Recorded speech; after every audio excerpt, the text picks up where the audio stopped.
Parineeta season 2 চতুর্থ পর্ব। গধূলি বিকেল নামছে প্রকৃতিতে। শীতকালের দিনগুলো বড্ড বেশি ছোট, চোখের পলকেই কেটে যায়। সকাল আর দুপুরটা কিছুটা অনুভব করা গেলেও বিকেল আর সন্ধ্যার সময়টা কখন যে শেষ হয়ে যায় টেরও পাওয়া যায় না। একটু আগে ঝিরঝিরে বৃষ্টি হয়েছে। আরিশার আজ প্র্যাকটিক্যাল ক্লাস ছিল অনেকগুলো। সেই দুপুর 1টা থেকে এক টানা ক্লাস অবশেষে শেষ হয়েছে এই ভর বিকেলে। মাঝখানে একটু ব্রেক পর্যন্তও ছিল না। পুরো মাথা হ্যাং হয়ে আছে ওর। এলোমেলো পায়ে, ঢুলু ঢুলু চোখে গেটের বাইরে বের হলো আরিশা। সামনেই চোখ পড়তেই সকল ক্লান্তি কর্পূরের মতো উবে গেল ওর। অবাক দৃষ্টিতে হাঁ করে তাকালো আরিশা। প্রিয়ম ওর ব্লু মার্সিডিস কারের সাথে হেলান দিয়েই দাঁড়িয়ে আছে। বুকের সাথে হাত গুজে মিটিমিটি হেসে তাকিয়ে আছে ওর দিকে। আরিশা ঢোক গিলল। চঞ্চল দৃষ্টি ঘুরিয়ে আশেপাশে তাকিয়ে ধাতস্থ করল নিজেকে। না, দুর্বল হয়ে গেলে চলবে না। এই পাষাণ ছেলেটা 7 দিন ধরে কাঁদিয়েছে ওকে, কষ্ট দিয়েছে, ইগনোর করেছে প্রতিনিয়ত, যেন ও ফেলনা। ওকে যখন ইচ্ছে তখন অবহেলা করে দূরে ঠেলে দেওয়া যায়, আবার যখন ইচ্ছা কাছে টেনে নেওয়া যায়। প্রিয়ম তো তাই ভাবে ওকে। না, অনেক হয়েছে, আর না। আজ আরিশা দেখাবে আত্মসম্মান তারও আছে। কেউ অবহেলা করলে তার পেছনে পড়ে থাকার মেয়ে আরিশা না। সাথে এটাও দেখাবে এই মানুষটার সাথে কথা না বলেও আরিশা বাঁচতে পারে, মরে যাবে না ও। আরিশা ধাতস্থ করল নিজেকে। চোখ বন্ধ করে শ্বাস টেনে শক্ত করল নিজেকে। গট গট পায়ে প্রিয়মকে ইগনোর করে ওর সামনে দিয়ে হেঁটে চলে যাবে। তার আগেই ওর হাত টেনে ধরল প্রিয়ম। আরিশা পা থেমে যায়। উফ, গলে যাব মনে হচ্ছে। রাগটা বরফ ঠান্ডার মতো বিগলিত হয়ে পানিতে পরিণত হচ্ছে। আরিশা শক্ত করল নিজেকে। ঝাড়া মেরে ছাড়ালো প্রিয়মের হাত। ঝাঁঝালো স্বরে চেঁচিয়ে বলল, এটা কেমন অভদ্রতা? পাবলিক প্লেসে একটা মেয়ের হাত ধরে টানাটানি করার মানে কি? কোনো ম্যানার্স নেই নাকি? আরিশা ভেবেছিল প্রিয়ম কষ্ট পাবে। যেভাবে এতদিন ওকে কষ্ট দিয়েছিল সেইভাবে কষ্ট পাবে প্রিয়ম, আর আরিশা পৈশাচিক মজা নেবে। বিধিরাম! প্রিয়ম কষ্ট পাবে তো দূরের কথা, মুখ থেকে হাসিটুকুও সরল না। উল্টো ঠোঁট গোল করে উপহাস করে বলল, হাসি বিস্তৃত করে ফিসফিসিয়ে বলল, অচেনা মেয়ে তো না, মেয়েটা আমার ভালোবাসা। কথার পরিপ্রেক্ষিতে আগুন চোখে তাকালো আরিশা। প্রিয়ম ঠোঁট টিপে হাসল। আরিশার রাগকে এক প্রকার পাত্তা না দিয়েই বলল, গাড়িতে ওঠ। আমাকে আদেশ করার কে হও তুমি? রুদ্ধস্বরে বলল আরিশা। তোর ফিউচার হাজব্যান্ড, প্রেজেন্ট বয়ফ্রেন্ড। বলে ঠোঁটে হাসি ঝোলালো প্রিয়ম। আরিশা বিহল দৃষ্টিতে তাকালো। এই ছেলেটা ও সব প্ল্যান ভেস্তে দেয়। অথচ আরিশা কত কিছু ভেবে রেখেছিল। ছেলেটাকে পাগল প্রেমিকের মতো পিছু পিছু ঘোরাবে ও। যখন বেশি পাগলামি করবে তখন গিয়ে মানবে আরিশা। অথচ মানুষটা সাথে 7 দিন কথা না বলেই পাগল হওয়ার জোগাড় ওর। চোখের নিচে কালশিটে পড়ে গেছে। রাতে বিছানায় এপাশ ওপাশ করতে করতে ঘুমোয়। চুলের অবস্থাও আরও খারাপ। কখন মাথায় চিরুনি লাগিয়েছে সেটাও ভুলে বসেছে আরিশা। অথচ মানুষটাকে দেখো, একেবারে ফিটফাট নায়কের মতো।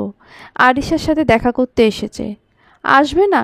সে তো আগেই জানতো আরিশা নিম্ন লেভেলের বেহায়া।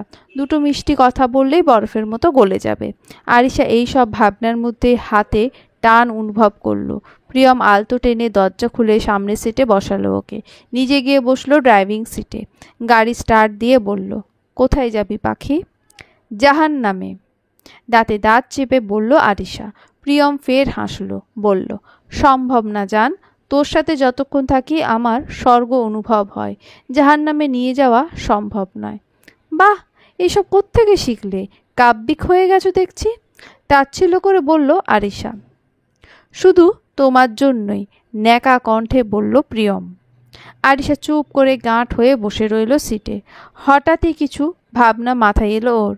তড়িৎ গতিতে পাশ ফিরে ধড়ফড় করে বলল, আমি যখন গেট দিয়ে বের হচ্ছিলাম তুমি আমার দিকে তাকিয়ে হাসছিলে কেন? কই না তো, স্পষ্ট দেখেছি আমি। জুহুরির চোখে তাকিয়ে বলল আরিশা। প্রিয়ম শব্দ করে হাসল, কোনা চোখে তাকিয়ে বলল, হাসবো না তো? এই অবস্থা কেন তোর? সুন্দর চুলগুলো এলোমেলো, চোখ মুখের অবস্থা দেখে মনে হয় ফুপিমা তোকে কতদিন খেতে দেয় না। আমি তো কিছুক্ষণের জন্য ওই যে তোদের ভার্সিটির সামনে বসে থাকা ওই পাগলিটা মনে করেছিলাম। বলে আবার হাসল প্রিয়ম। প্রিয়ম নিতান্তই দুষ্টুমি করে বলেছিল, অথচ আরিশা ওর কথাটুকু দুষ্টুমি হিসেবে নিতে পারল না। মনে মনে অসম্ভব কষ্ট পেল মেয়েটা। আমরা মেয়েরা যারা প্রেমিক পুরুষের মুখে নিজেদের সৌন্দর্যের বর্ণনা হিসেবে হুড়পড়ি শোনার জন্য মুখিয়ে থাকি, সেখানে নিছক এমন দুষ্টুমিও আমাদের হৃদয়টাকে ভেঙে চুরমার করে দেয়। আরিশার হৃদয় ভাঙে, অনলে পড়ে নিজের প্রতি রাখা আস্থা। পাশে সুদর্শন মানুষটার সামনে নিজেকে বড়ই বেমানান লাগে। বিষাদ হাসল আরিশা, তিক্ত ঢোক গিলে সামনে তাকিয়েই বলল, আসলেই তো তোমার সাথে কোন দিক দিয়ে আমার যায় বলো তো? এখন আর আমাকে ভালো লাগে না, তাই না প্রিয়ম ভাই? পুরনো হয়ে গেছি আমি। তুমি চাইলেই তো 18-19 বছরের একটা সুন্দর সুশ্রী মেয়েকে বিয়ে করতে পারো। আমার কী আছে? না রূপ না গুণ, কিছুই নেই আমার। আমাকে তো পাগল লাগবেই, বয়সও বেশি হয়ে গেছে। তপ্ত রোদে এমন দৌড়াদৌড়িতে চেহারাও মলিন হয়ে গেছে। আমার সাথে তোমার কোনো দিক দিয়েই যায় না প্রিয়ম ভাই, আমাকে নামিয়ে দাও।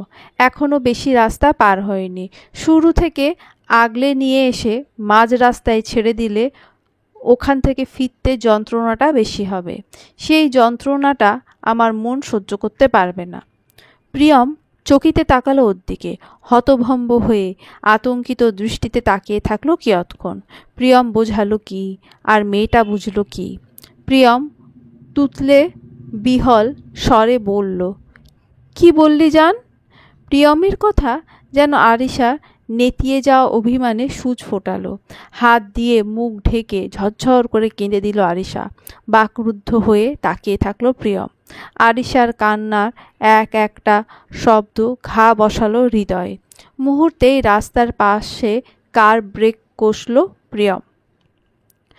আরিশা যে এভাবে কান্না করবে সেটা ভাবনারও বাইরে ছিল প্রিয়মের।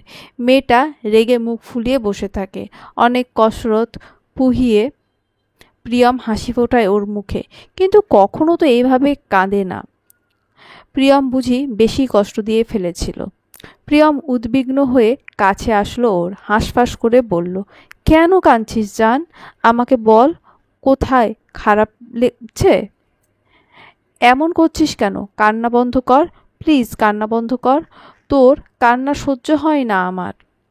আরিশা সরে বসলো ওর থেকে, জানালার সাথে লেগে বসলো একেবারে। হেঁচকি তুলে বলল, দরজা খুলো, আমি নামবো, আমি নামবো, আমাকে ধরবে না, আমি তোমার সাথে যাব না। তুমি সব সময় কষ্ট দাও আমাকে, এত কষ্ট আমি আর নিতে পারবো না। লক করা দরজা খুলল না প্রিয়ম। বাহু ধরে আরিশাকে টেনে আনলো নিজের কাছে, বুকের সাথে জড়িয়ে উদ্বিগ্ন স্বরে বলল, আই প্রমিস, আর কখনো কষ্ট দেব না তোকে। প্রমিস। কান্না থামা যান। আমাকে ছেড়ে কোথায় যাবি? এত সহজ আমাকে ছেড়ে চলে যাওয়া? তোর মনে যত রাগ আছে সব ঝাড় আমার ওপর। যত শক্ত কথা বলতে পারিস বল, তবুও এমন করিস না। আমি কি করে থাকবো তোকে ছাড়া? প্রিয়মের ভয় হয়, আতঙ্কে কাঁপে বক্ষপট। আরিশা ছটফট করে ছুটতে চাইছে। প্রিয়ম শক্ত করে আঁকড়ে ধরে রেখেছে ওকে। আরিশা 1000 বার ব্লক মেরেছে ওকে। প্রিয়ম রাগ ভাঙানোর পর আবার ব্লক খুলেছে। শুরুতে 1 ঘন্টা করে ঝেড়েছে, কিন্তু কখনো নিজেকে নিয়ে এতটা হীনমান্যতা প্রকাশ করেনি। কষ্ট লাগছে প্রিয়মের, যন্ত্রণায় বুক জর্জরিত হয়েছে। মেয়েটা কেন নিজেকে এতটা নিচু করে দেখছে? আরিশা শান্ত হয়ে বুকের সাথে লেপ্টে আছে। এখনো মৃদু কাঁপছে মেয়েটা। প্রিয়ম যত্নের সহিত হাত বুলিয়ে দিচ্ছে ওর মাথায়, আবার ক্ষণে ক্ষণে চুল গুছিয়ে দিয়ে ফু দিচ্ছে মাথার ওপর। আরিশা মিশে থাকলো ওর বুকের সাথে। খানিকটা সময় পর প্রিয়ম ওকে ছাড়াতে চাইলে আরিশা খামচে ধরল ওর শার্ট। নেতিয়ে যাওয়া কণ্ঠে বলল, আর একটু থাকি এভাবে? প্রিয়ম অবাক দৃষ্টিতে তাকালো, বিভ্রান্ত স্বরে বলল, আরু ঠিক আছিস তুই? বুকের মধ্যে থেকে আরিশা মাথা নাড়ে। ওভাবেই কিছুক্ষণ বসে থাকলো প্রিয়ম। আরিশা ছাড়ছে না দেখে নম্র স্বরে বলল, গাড়িটা রাস্তার সাইডে থামিয়েছি জান, কেউ এসে মিররে উকি মারলে অনেক বড় কেস খাবো। এভাবে কতক্ষণ বসে থাকবো? এভাবে তোমার বুকের মধ্যে সারা জীবন বসে থাকতে পারবো আমি? বলেই পরপর সরে আসলো আরিশা। সোজা হয়ে বসলো সিটের মধ্যে। প্রিয়ম বিহল পলক ঝাপটালো। আরিশা নিশ্চুপ বসে আছে সিটের মধ্যে। স্টিয়ারিংয়ে হাত চালাতে চালাতে কোনা চোখে দেখল প্রিয়ম। নিশ্চুপ আরিশাকে দেখে হতাশ শ্বাস ফেলে বলল, এখনো রেগে? ডায়ে বায়ে মাথা নাড়ল আরিশা। মলিন হেসে বলল, তোমার উপর রাগ করিনি আমি প্রিয়ম ভাই। তাই বুঝি? তাহলে এভাবে আমাকে সব জায়গায় থেকে ব্লক করে দিলি কেন? জানিস আমি কত যোগাযোগ করার চেষ্টা করেছি তোর সাথে? আমার কথা একটুও মনে পড়েনি তোর? মুখ কালো করে জিজ্ঞেস করলো প্রিয়ম। করুণ চোখে চাইলো আরিশা। কাঁদো কাঁদো স্বরে বলে, মনে পড়েনি বলছো? জানো কতবার তোমাকে ফোন দিতে গিয়ে বুকের ওপর পাথর চাপা রেখে ফোনটা নামিয়ে রেখেছি, নিজের আঙুলগুলোকে অনেক কষ্টে আটকে রেখেছি তোমার নাম্বার ডায়াল করা থেকে। প্রিয়ম টেডি হেসে তাকালো ওর দিকে, গাল টেনে দিয়ে বলল, আমার জান, নিজেকে নিয়ে এইসব আর কোনোদিন বলবি না। আমি যাতে না শুনি। আমার আরু আমার কাছে সবচেয়ে সুন্দর। সে যেমনই হোক, আমার তাকে তেমনভাবেই পছন্দ। সে আমার কাছে সারা জীবন সবচেয়ে সুন্দর নারী থাকবে, কখনো মলিন হবে না। উজ্জ্বল দৃষ্টিতে চকচকে হেসে তাকালো আরিশা। বলল, আমার একটা জিনিস চাই প্রিয়ম ভাই, দেবে? বল না জান, কি চাই তোর? তেরে লিয়ে তো জান ভি হাজির হে। জান দিতে হবে না, শুধু একটা চুমু খাবো। অসম্ভব চোখে তাকালো প্রিয়ম। নাক সিটকে বলল, ছি বেয়াদব মহিলা, তোরে বলেছি না এসব ফালতু কথা বলবি না। ফালতু কেন? আমরা রিলেশনে আছি অর্ধ যুগেরও বেশি হয়ে গেছে। আমি এখনো একটা চুমু খেতে পারলাম না তোমাকে। বিমর্ষ স্বরে বলল আরিশা। থাপ্পড়। প্লিজ প্রিয়ম ভাই, কতদিন তোমাকে দেখিনি। আমার একটা ইচ্ছা পূরণ করতে পারবে না তুমি? না প্লিজ। যা হবে বিয়ের পর। বিয়ের আগে শুধু একবার। একবারও ঠিক না। প্রিয়মের গজগজ স্বরে ঠোঁট উল্টে চাইল আরিশা। প্রিয়ম বাঁকা চোখে তাকালো ওর দিকে। বক্ষপটে আবেগের ঢেউ আছড়ে পড়ছে। খুব করে মন চাইছে আরিশার এই ভুল আবদার গ্রহণ করতে। আচ্ছা, নিষিদ্ধ এই ইচ্ছাটা একবার প্রাধান্য দিলে কি খুব বেশি ক্ষতি হয়ে যাবে? ঢোক গিলল প্রিয়ম। জোরে জোরে শ্বাস ফেলে বলল, ওকে, শুধু একবার। অবাক হয়ে তাকালো আরিশা। পরক্ষণে হাসি ফুটল অধরে। ধীরে এগিয়ে গিয়ে ওষ্ঠ বসালো প্রিয়মের ফর্সা গালে। প্রিয়ম বদ্ধ চোখে অনুভব করল প্রিয়তমার আদর মিশ্রিত ভালোবাসা। অনুভূতিরা কিলবিল করে মনের কোণে। আরিশা সেকেন্ডে তস্ত সরে এলো। ঠোঁটে হাসি ফুটিয়ে প্রিয়মের বাহু আঁকড়ে ধরে গদগদ হয়ে বলল, উফ, এত কিউট কেন তুমি? লুচ্চা মহিলা, ভালো হয়ে যা মাসুদ। বিস্তীর্ণ মাঠে সবুজ ঘাসের ওপর বাবু হয়ে বসে আছে আরিশা। প্রিয়ম সেই যে ওর বলা আইসক্রিম আনতে গেছে, এখনও এসে পৌঁছায়নি। আরিশার আবদারে একটা পার্কে এসে বসেছে ওরা দুজনে। খানিক বাদে প্রিয়ম দ্রুত পায়ে এগিয়ে আসলো কোত্থেকে। হাতে থাকা দুটো কোন আইসক্রিম এগিয়ে দিল আরিশার দিকে। আরিশা মিষ্টি হেসে হাতে নিল। প্রিয়ম পা মুড়ে বসলো ওর সামনে। একটা অশ্বত্থ গাছের নিচে বসে আছে ওরা। আরিশা ফের আইসক্রিম দুটো এগিয়ে দেয় ওর দিকে। বাচ্চাদের মতো করে বলে, র্যাপার খুলে দাও। প্রিয়ম র্যাপার খুলে দিল ওর হাতে। আরিশা দুটো আইসক্রিম একসাথে খেতে খেতে বলল, এতক্ষণ লাগলো কেন? আজকে বেশি ভিড়। তোকে বলেছি কোনো একটা রেস্টুরেন্টে যাই, কিন্তু না, তুমি তো যাবা না। আমার তো এখানেই বেশি ভালো লাগে। আইসক্রিম গলে হাতের উপর চুইয়ে চুইয়ে পড়ছে, মুখেও লেগে আছে অনেকটা। খাওয়া শেষে প্রিয়ম বোতল থেকে পানি নিয়ে হাত ধোয়ালো ওর। টিস্যু দিয়ে মুখ মুছে দিতে দিতে বলল, বড় আর হলি কই, এখনও তো বাচ্চাদের মতোই খাস। সব সময় খাই না, তোমার সামনেই খাই শুধু। প্রিয়ম চোখ ছোট ছোট করে তাকালো ওর দিকে। কিছু একটা মনে পড়তেই ঠোঁট চেপে হেসে বলল, জানিস একটা কাহিনী দেখে আসছি। কি? ওই দিকে ঝোপের পেছনে আকাম করছে দুটা, বলে দেখিয়ে দিল। আরিশা খিলখিল করে হাসলো। দুজনে একসাথে হলেই এইভাবে মানুষকে জাজ করা শুরু করে। কথা বলতে বলতে আরিশার চোখ পড়ে প্রিয়মের ব্লু কারের দিকে। প্রিয়মের দিকে তাকিয়ে বলে, কারটা কখন কিনেছো প্রিয়ম ভাই? চকচক করছে। গতকালকে। সুন্দর। তোমার মার্সিডিজ পছন্দ তাই না? তোর ভালো লেগেছে? তোর ফেভারিট কালার তো ব্লু। আরিশা বিভ্রম দৃষ্টিতে তাকালো, বিহল স্বরে জিজ্ঞেস করলো, আমার জন্য কিনেছো এটা? কালকে কেনার পর আজকেই প্রথম চালিয়েছি, ফার্স্ট রাইড তোর। আরিশা চকচকে হাসি দেয়। প্রিয়ম কোমল স্বরে বলে, প্রাণনেশা বলছিল ও ফার্স্ট রাইড দেবে, অনেক ঝগড়াও করেছে আমার সাথে, শেষে তোর কথা বলার পর মেনেছে। আহারে, কেন এমন করলে বলো তো? খারাপ লাগবে না ওর? ধুর, এর আবার খারাপ লাগা? তোর কথা বলার আগে পারছিল না আমার সব চুল ছিঁড়ে দিতে। নেহাত বড় ভাই বলে রক্ষা পেয়েছি। শব্দ করে হাসলো আরিশা। পরক্ষণেই তথস্থ হয়ে উদ্গ্রীব স্বরে বলল, হে, ও জানে আমাদের কথা? তুমি বলে দিয়েছ? আমি বলিনি, ধরা খেয়েছি একদিন ওর কাছে। তোর তো 2 দিন পর পর মাথায় হাবিজাবি ওঠে, হুদায় ব্লক মারিস আমাকে।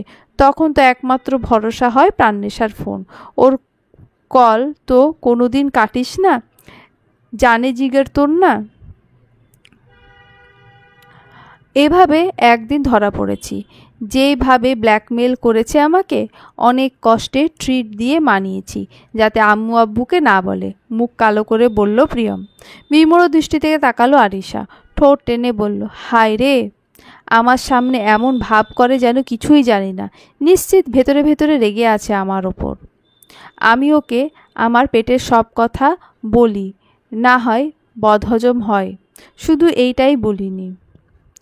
ও কি আমার উপর বেশি রাগ করেছে প্রিয়ম ভাই? আরে টেনশন নিস না, ও বলেছে হেল্প করবে আমাকে। আর আমি তো ওকে নিজে থেকে বলিনি, গোয়েন্দাগিরি করে সব জেনেছে আমার থেকে। এখন আরেকটা গোয়েন্দা জুটেছে ওর সাথে। আর সে বুঝল না প্রিয়মের কথা, ভ্রু কুঁচকে বলল, কোন গোয়েন্দা? জানবি, ওয়েট কর। ক্ষণকাল নীরবতা বিরাজ করে দুজনের মধ্যে। সন্ধ্যা নেমেছে, আধার ঘনিয়ে আসছে চারপাশে। আরিশা আশেপাশে চঞ্চল দৃষ্টি ঘুরিয়ে নীরবতা ভেঙে বলল, প্রিয়ম ভাই, খুব তাড়াতাড়ি হয়তো বাবা আসবে। তুমি বিয়ের প্রস্তাব দেবে তো প্রিয়ম ভাই? আমাকে বউ করবে তো? আমার আর এভাবে থাকতে ভালো লাগছে না। কখন তোমার কাছে যাব? আমার উপর বিশ্বাস নেই?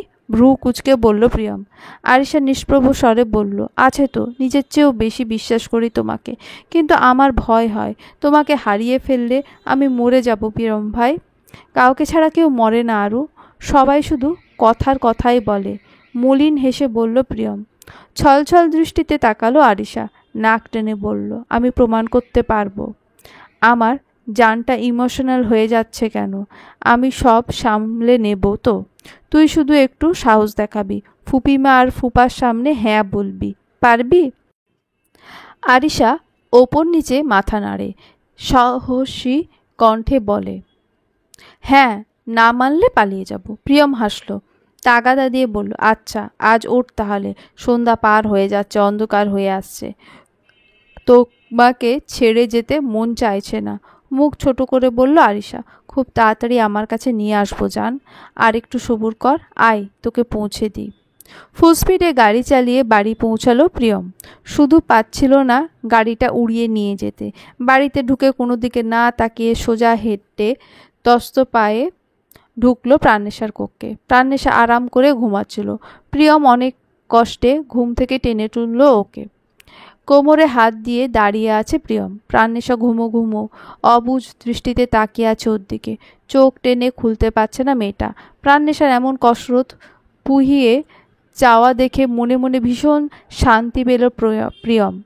আরামের ঘুমটা নষ্ট করতে পেরেছে, এই বা কি কম। প্রিয়ম চিন্তা শেষ হয়ে যাবে আর ও আরাম করে ঘুমোবে, এ যে কিছুতেই মেনে নিতে পারে না প্রিয়ম। প্রাণনেশা অবুঝ স্বরে বলল, কি হয়েছে ভাইয়া? এই বেয়াদব, এই মগরিবের সময় ঘুমাচ্ছিস কেন? নামাজ কালাম নেই নাকি? নামাজ পড়ে একটু আগেই ঘুমিয়েছি, টেনে টেনে বলল প্রাণনেশা। প্রিয়ম শাসন করার স্পিরিট নিয়ে বলল, ঘুমানোর দরকার কি এই ভরসন্ধ্যায়? কি বলবা? তুই না বলেছিলি মা বাবাকে আরুর কথা বলতে হেল্প করবি? আজকে আমি আরিশার কথা জানাবো ওদেরকে। হামি তুলল প্রাণনেশা। ফের অবুৎসরে বলল, হঠাৎ? তো কি সারা জীবন এইভাবে ঘুরে যাব নাকি? বিয়ে করব না? ওর বাবা আসবে খুব তাড়াতাড়ি, মা বাবাকে আগে ভাগে জানিয়ে রাখলে ভালো না? আচ্ছা, আয় না আমার সাথে, ভয় লাগছে আমার। আম্মু কী কাহিনী করে কে জানে। বিছানা ছেড়ে ঢুলুঢুলু শরীরে নামলো প্রাণনেশা। হামি তুলতে তুলতে বলল, মুখ ধুয়ে আসছি। একসাথে যাব কিন্তু। মাইলা বেগম পায়েসের বাটি হাতে নিয়ে প্রত্যুষের কক্ষের সামনে এসে দাঁড়ালেন। বুকের মধ্যে থুতু ছিটিয়ে ধীর পায়ে ঢুকলেন কক্ষের ভেতর। কিন্তু কক্ষে ঢুকে প্রত্যুষকে চোখে পড়ল না তার। পায়েসের বাটি টেবিলের উপর রেখে ব্যালকনির উদ্দেশ্যে এগিয়ে গেলেন তিনি। ব্যালকনিতে গিয়ে উঁকি দিতেই দেখতে পেলেন প্রত্যুষ রেলিংয়ের সাথে হাত ঠেকিয়ে দাঁড়িয়ে আছে। মালিহা বেগম ডাকতেই ফিরে চাইল প্রত্যুষ। হাসি মুখে বলল, আম্মু এদিকে এসো। মালিহা বেগম নাকচ করে বললেন, তুই রুমে আয়, কথা আছে তোর সাথে। প্রত্যুষ ভ্রু কুচকে এগিয়ে আসলো রুমে। মালিহা বেগমের পায়েসের বাটি দিলেন ওর হাতে, বললেন, তোর জন্য বানিয়েছিলাম। প্রত্যুষ চোখ ছোট ছোট করে চাইল। মালিহা বেগম সমানে উসখুস করছে। প্রত্যুষ বসলো বিছানার ওপর। ধীর স্বরে বলল, কি বলবা? বসো না, দাঁড়িয়ে আছো কেন? মালিহা বেগম তস্ত বিছানার ওপর বসলেন। সূক্ষ্ম স্বরে বললেন, একটা কথা বলতাম। বলো না, পায়েস খেতে খেতে বলল প্রত্যুষ। মালিহা বেগম ঢোক গেলে বললেন, তুই রাগ করবি না তো? কি এমন কথা যে রাগ করব? তোমার উপর রাগ করেছি কোনো দিন? কপাল কুঁচকে বলল প্রত্যুষ।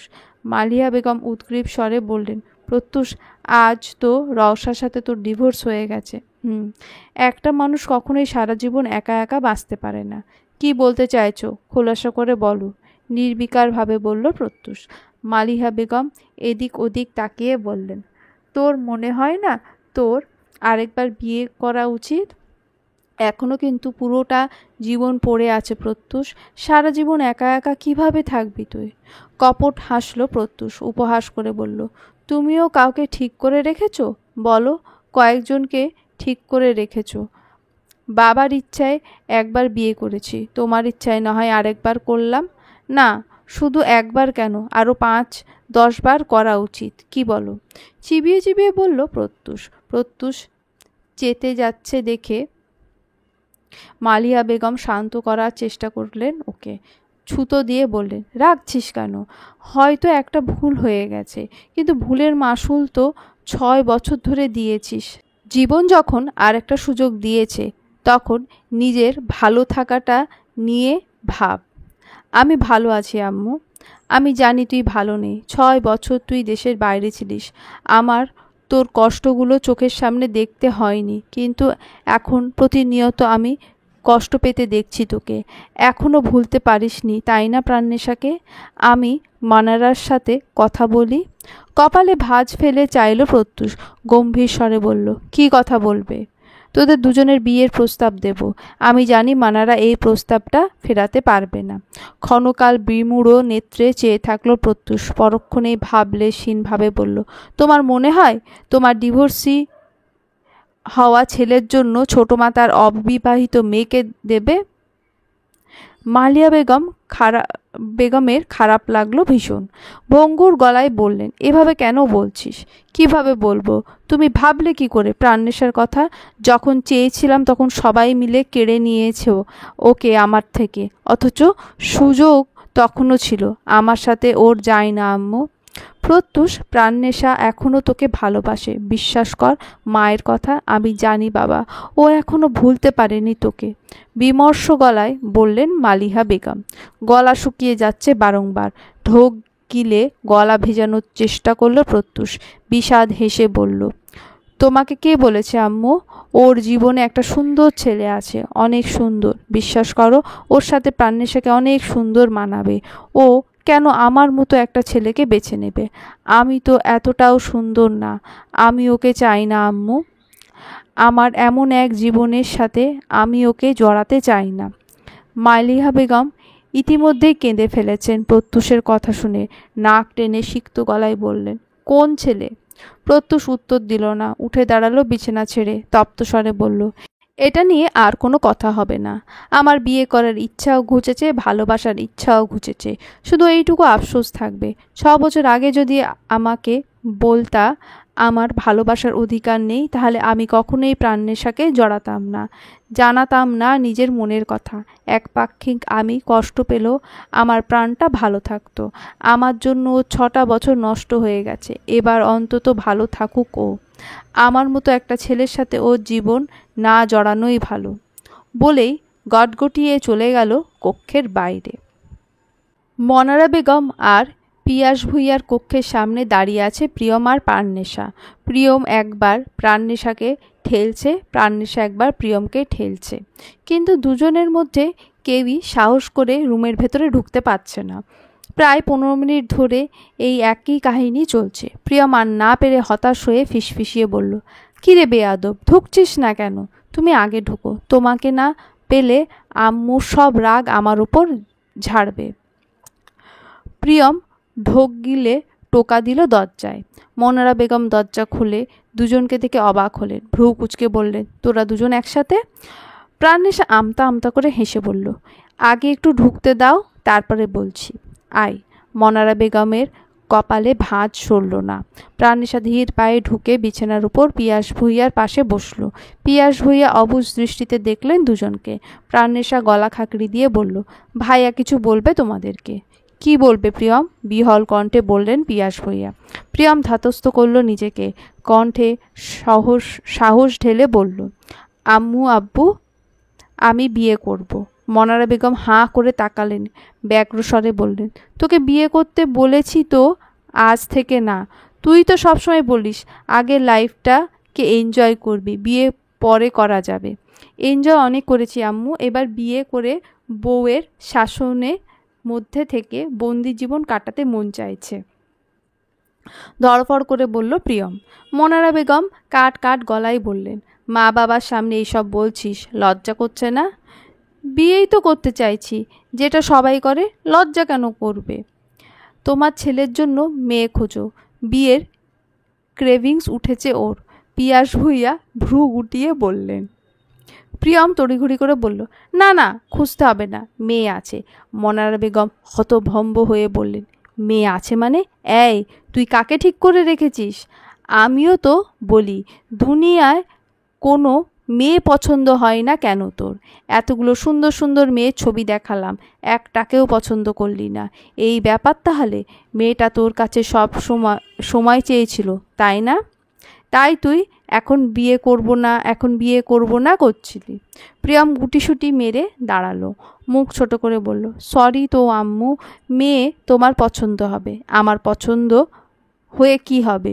তুই তো পছন্দ আগেই করে রেখেছিস, মায়ের পছন্দের কি দাম আছে? কাঁদো কাঁদো স্বরে বললেন মনারা বেগম। প্রিয়ম মানানোর চেষ্টা করলো মনারা বেগমকে।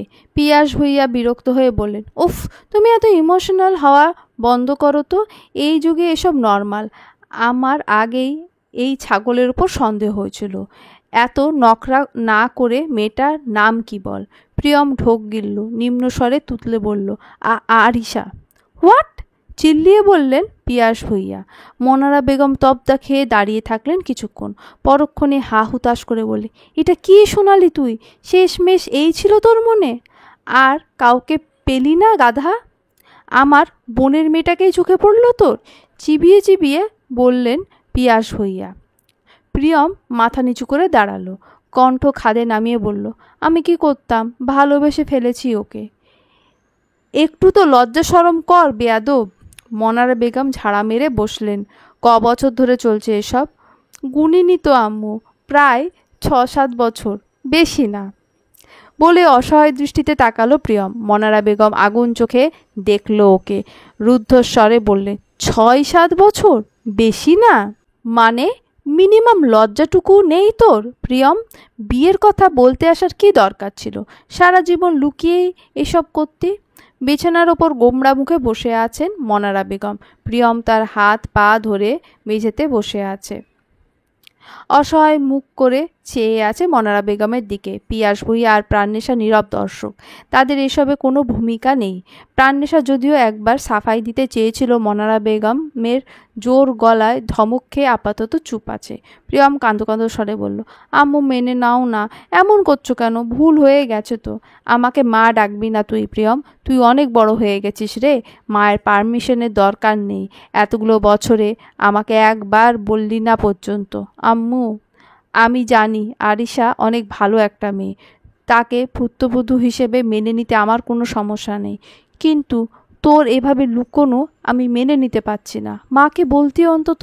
কোনো দিন তোর কোনো ইচ্ছে অপূর্ণ রেখেছি? তাহলে কেন জানতে দিলি না?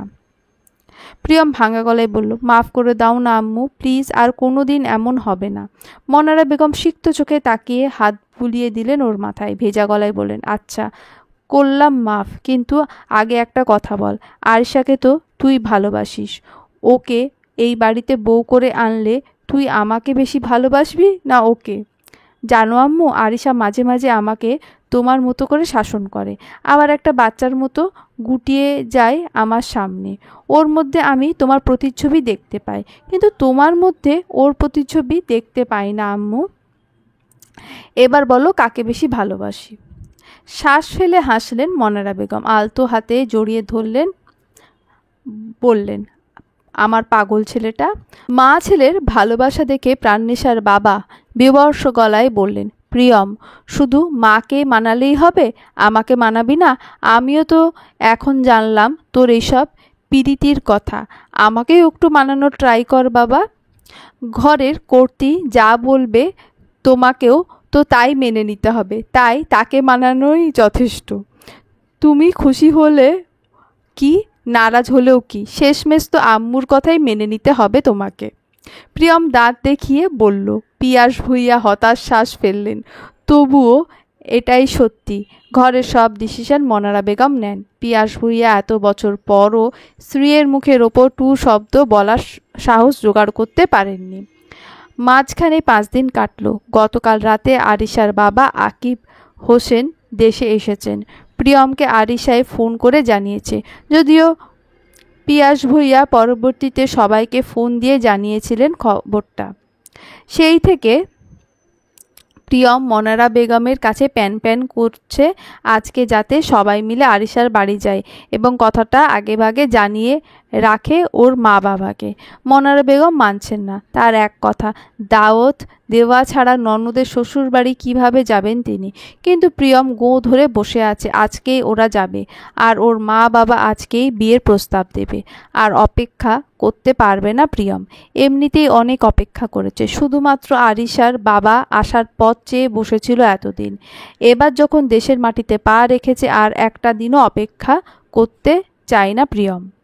অবশেষে প্রিয়মের জ্বালায় অতিষ্ঠ হয়ে মনারা বেগম রাজি হলেন। কাল থেকে এই এক কথা প্রিয়মের মুখ থেকে সরছে না।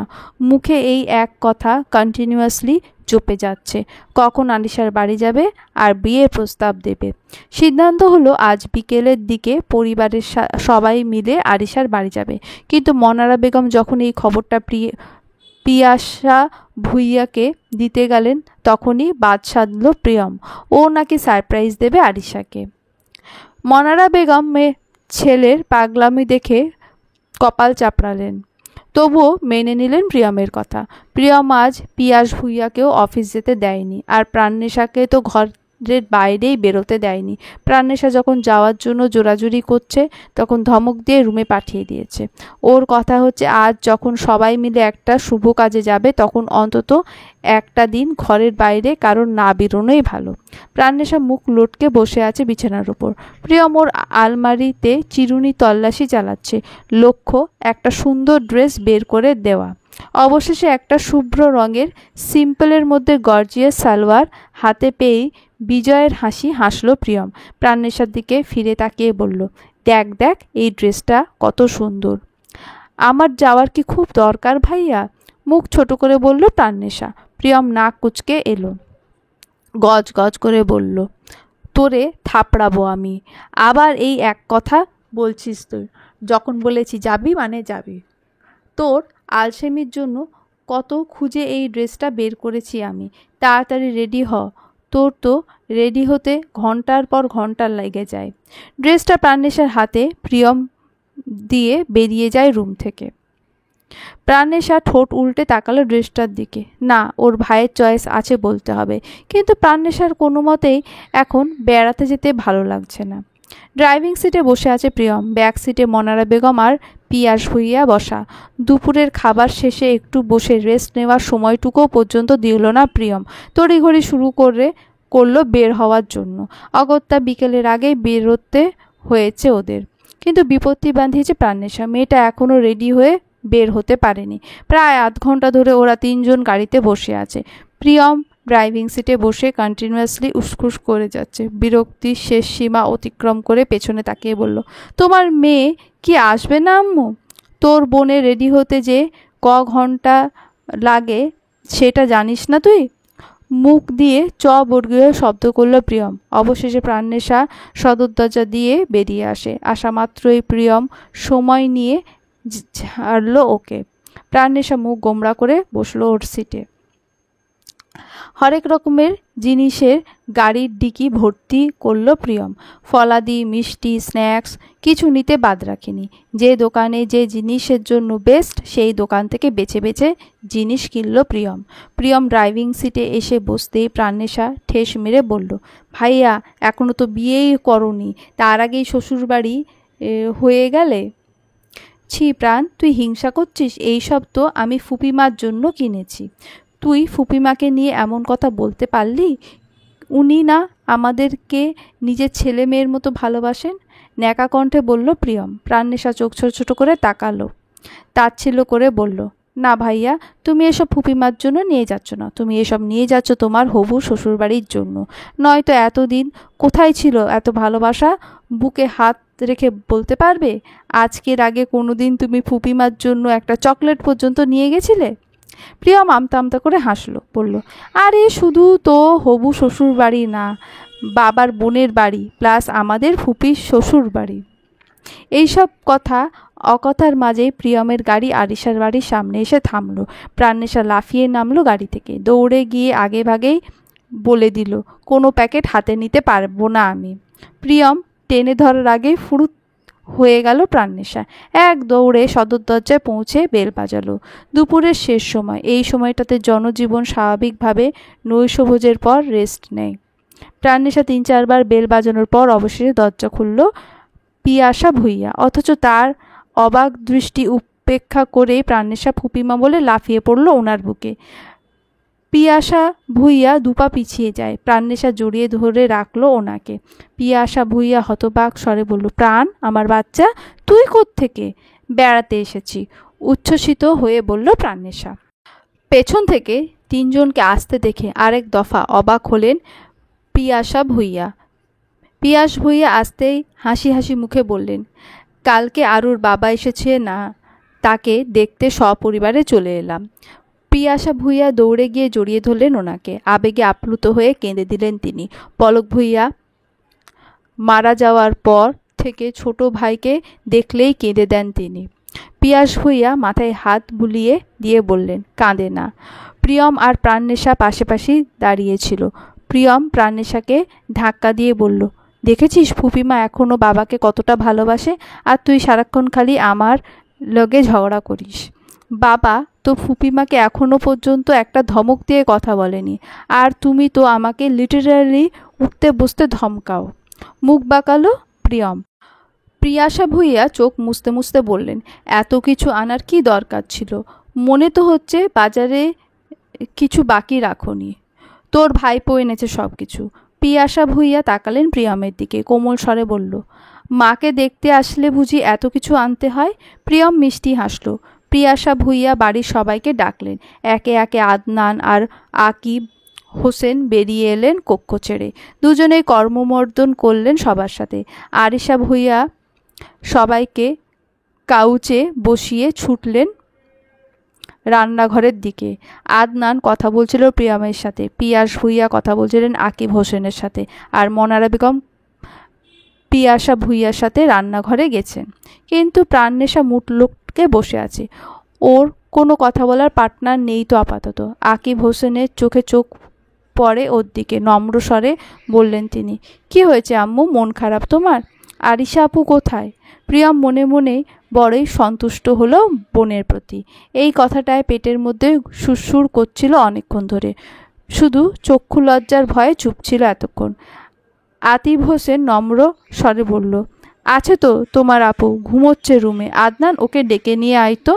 মাথা নাড়িয়ে উঠে দাঁড়ালো আদনান। দোতলায় আরিশার কক্ষে গিয়ে ঘুম থেকে টেনে তুলল ওকে, তাগাদা দিয়ে বলল, তাড়াতাড়ি নিচে আয়, মেহমান এসেছে ডাকতে তোকে। বলেই আবার নিচে ছুটল আদনান। আরিশা ঢুলুঢুলু পায়ে গিয়ে মুখ ধুয়ে আসলো কোনো মতে। এলোমেলো চুলে ঘুমো ঘুমো দৃষ্টিতে গায়ে একখানা ওড়না জড়িয়ে নিচে নামলো। নিচের দিকে 3-4 সিঁড়ি নামতেই চোখ পড়ল ওর ড্রয়িং রুমে। ঘুম হাওয়া, আরিশাও হাওয়া। জান প্রাণ এক করে ছুটলো আবার নিজের কক্ষে। বুক ধুকপুক করছে ওর। প্রিয়ম এসেছে, সাথে ওর বাড়ির সবাই। কোনো ইনভিটেশন ছাড়া ওরা তো এভাবে আসে না, তাহলে হঠাৎ এভাবে? আর ভাবতে পারল না আরিশা। পেটের মধ্যে প্রজাপতি উঠছে। প্রিয়মকে সারা জীবনের মতো নিজের করে নেওয়ার প্রস্তাব দিতে এসেছে বুঝি। আরিশা খুশিতে লাফ দিল একটা। কি করবে না করবে ভেবে পেল না। চটজলদি ড্রেসিং টেবিলের সামনে গিয়ে চুলগুলো পরিপাটি করে আঁচড়ে নিল। মুখে সিরাম লাগিয়ে ঠোঁটে লিপ বাম লাগালো। নাক টেনে বুক ভরে নিঃশ্বাস নিয়ে শান্ত করলো নিজেকে। বুকের মধ্যে কেমন জানি করছে। মন বলছে প্রিয়ম সব কিছু বলেছে ওর পরিবারকে, তাহলে আজ ওর পালা। আজ ওকে অনেকটা সাহস দেখাতে হবে। পারবে আরিশা? পারতেই ওকে হবেই। নিজের প্রিয়র জন্য এই সাহসটুকু দেখাতে হবেই। আয়নায় নিজেকে ঘুরিয়ে ঘুরিয়ে দেখলো আরিশা। না, শ্বাসটুকু কেমন যেন পানসে পানসে লাগছে। টেবিল থেকে মাস্কারা নিয়ে আইল্যাশে লাগালো, হালকা করেই দিল যাতে বোঝা না যায়। সেজেছে আরিশা। ধরতে গেলে এক প্রকার মেয়ে দেখতেই তো এসেছে ওরা। আগের দেখা আর আজকের দেখা তো ভিন্ন। নিজেকে একটু বেশি সুন্দর দেখাতে হয় আরিশাকে। নিজে একেবারে আয়নায় পরখ করে নিয়ে গুনগুন করে গান গাইতে গাইতে ফুরফুরে মনে কক্ষের বাইরে বেরোলো আরিশা। ধীর পায়ে সিঁড়ি বেয়ে নিচে নামে আরিশা। প্রথমেই চোখে পড়ে প্রিয়ম। হোয়াইট জিন্স সাথে একটা স্কাই ব্লু শার্ট পরে এসেছে। চুলগুলো জেল দিয়ে সেট করা, শার্টের হাতা কনুই পর্যন্ত গোটানো। আরিশা ঠোঁট চিপে হাসলো। আদনানের সাথে কথায় ব্যস্ত প্রিয়ম হঠাৎই আরিশার দিকে চোখ পড়ে। আরিশা ভ্রু নাচিয়ে মিষ্টি হাসলো। মাথায় কাপড় চড়িয়ে সামনে এগিয়ে এলো। প্রাণনেশা চকিতে উঠে জড়িয়ে ধরলো ওকে। গদগদ হয়ে বলল, আপু আমার পাশে বসো। আরিশা মিষ্টি হেসে সোফায় বসে। তখনই পিয়াসা ভুইয়া নাস্তা নিয়ে এলেন। মনারা বেগম হাতে হাতে ট্রে আনতে সাহায্য করলেন তাকে। আরিশা সবার সাথেই কথা বিনিময় হলো, শুধু প্রিয়ম ছাড়া। প্রিয়মের অস্থির অস্থির লাগছে। মা বাবা যে কীভাবে কি বলবে সেটা ভেবেই দম বন্ধ হয়ে আসছে ওর। আরিশা সাহস করে বলতে পারবে তো?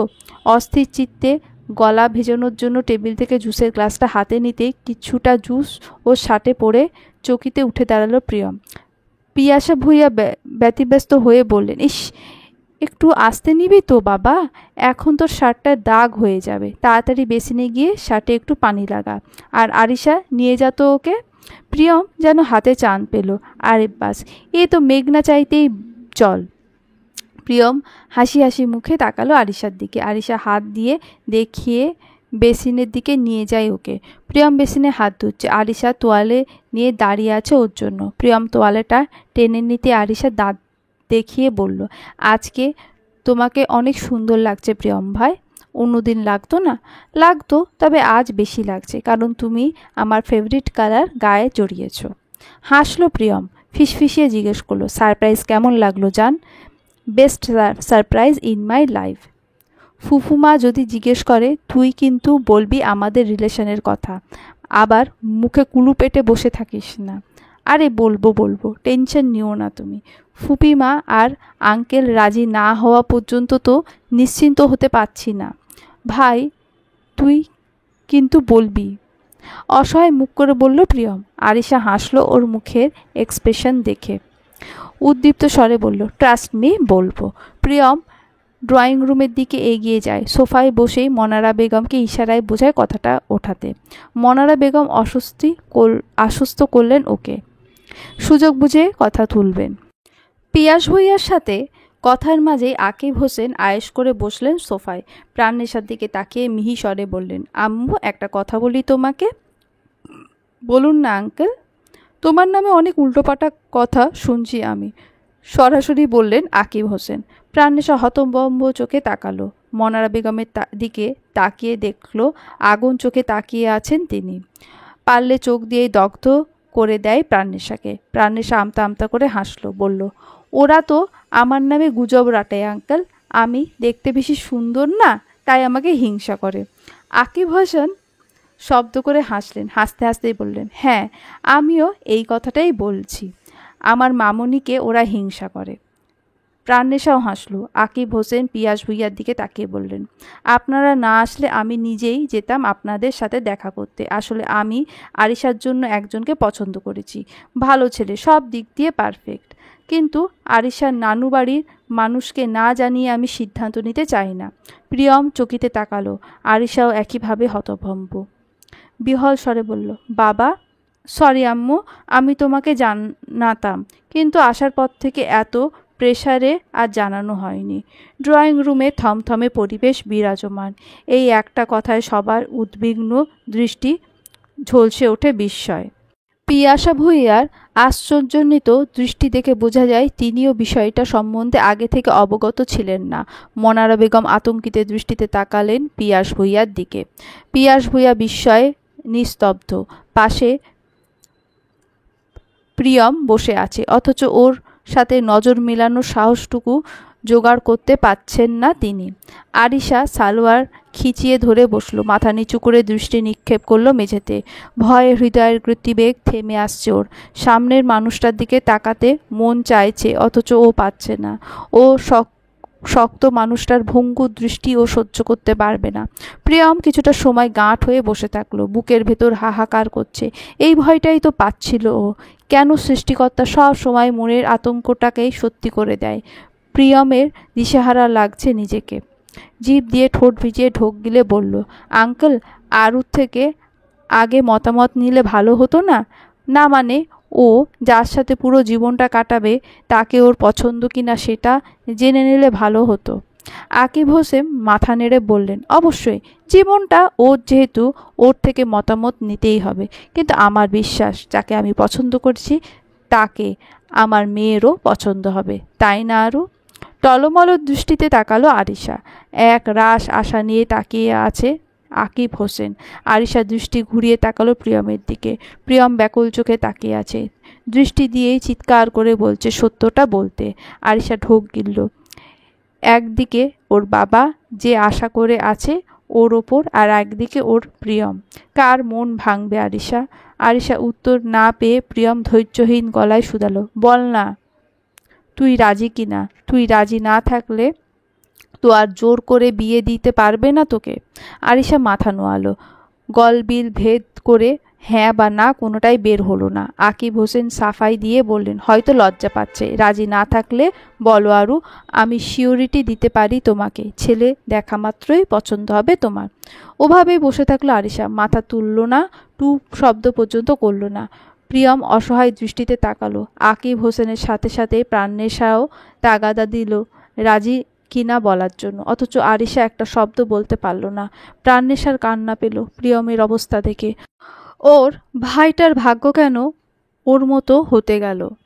তবুও তো প্রিয়মের কষ্ট বেশি। 6-7 বছরের রিলেশন তো মুখের কথা নয়, অথচ আরিশা নিঠুরের মতো মুখ বন্ধ করে বসে আছে। প্রিয়মের হৃদয় ভাঙে, অনলে পুড়ে বুকের পাঁচর। কান্না উগরে আসছে গলবিল ভেদ করে, অথচ ছেলেদের কাঁদা মানা, নয়তো এক্ষুনি হাত পা ছড়িয়ে কাঁদত প্রিয়ম। ক্ষণকাল কেটে গেল নীরবতায়। পরক্ষণে প্রিয়ম চকিতে উঠে দাঁড়ালো। গম্ভীর স্বরে প্রিয়াসা ভুঁইয়াকে বলল, আজ তাহলে যাই ফুপিমা, আমার একটা কাজ আছে সন্ধ্যার পর। আর একটু বস না, এই তো এলি, লেট হয়ে যাবে। আকিব হোসেন বাঁধ সাজতেই বলল, আম্মু আব্বু আর প্রাণনেশা বসুক, আমাকে যেতে হবে আঙ্কেল। প্রিয়ম এক পলক তাকালো মাথা নিচু করে বসে থাকা আরিশার দিকে, অনুভূতি শূন্য নিষ্প্রভ কণ্ঠে বলল, কংগ্রাস আলু, একটা সুন্দর সংসার হোক তোর, বলেই গট গটিয়ে বেরিয়ে গেল সদর দরজা পেরিয়ে। চলবে।